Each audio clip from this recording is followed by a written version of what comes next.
personalize what the second part is, and I'll be fast. Don't worry. It's easy to... Hey, come here.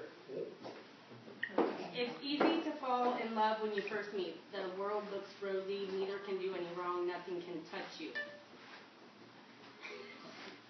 Don't ruin me. Okay.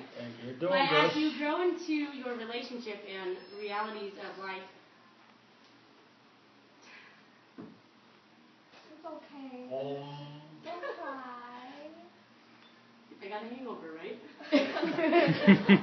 Okay, you start to realize that, but as you grow into your relationship and realities of life, take hold things like a mortgage, kids, joys and suffering, general ups and downs, you start to realize that love is a conscious decision. Relationships take a lot of work. You have to be working at them all the time so that you grow together. At least that didn't happen before. Don't take that back up. When you hit a bump, that's the time to stop and say, love is a decision. I made a conscious decision to love this man or this woman, despite his or her shortcomings, and despite my not agreeing with everything he or she does. Because you love this person, you can resolve any problem you might face.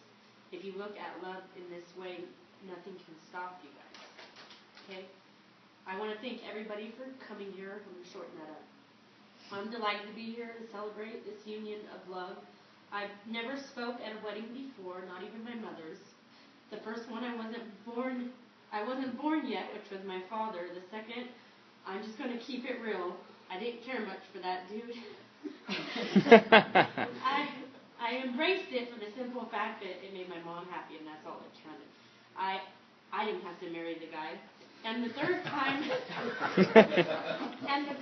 I'm here today to speaking because I feel this time it's just right. I feel honored to be here. From the first time I met Carl at Villa Honda, I told my mother, your boss is hot. He had a real genuine approach and seemed very sincere. I knew he was her type. I know my mother very well. However, at the time, that's all I really had to go on, that my mom had a super cool, hot boss. They both had different lives at the time, and it was just a working relationship. However, I would ask from time to time, is Carl single yet? Way later on down the road, when my mother called to tell me the news that Carl was single and they were going to go on a date, I was overjoyed.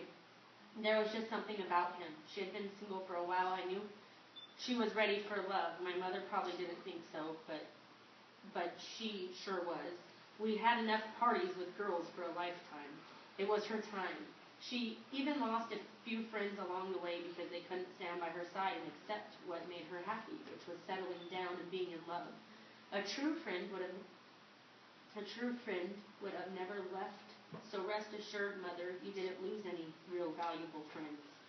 To be honest, you're about to marry your best friend. You just did. Yes, Carl, I will let you have that one, because otherwise I believe I am your true best friend. In the 3 years that I have had the chance to spend time with Carl and celebrate the holidays and such with Carl, and truly get to know him and his daughter, what a joy it has been. I want to take a moment and tell you that clearly he's an amazing father, because his daughter Courtney is a shining example of a smart, responsible young lady. Without a doubt, she's a product of her upbringing, so good job, Dad. I'm almost done. He also has been a great role model for my brother and accepted him with open arms and loves him like his own son. My brother never had his dad in his life, so this means the world to me. So thank you, Carl, for that as well.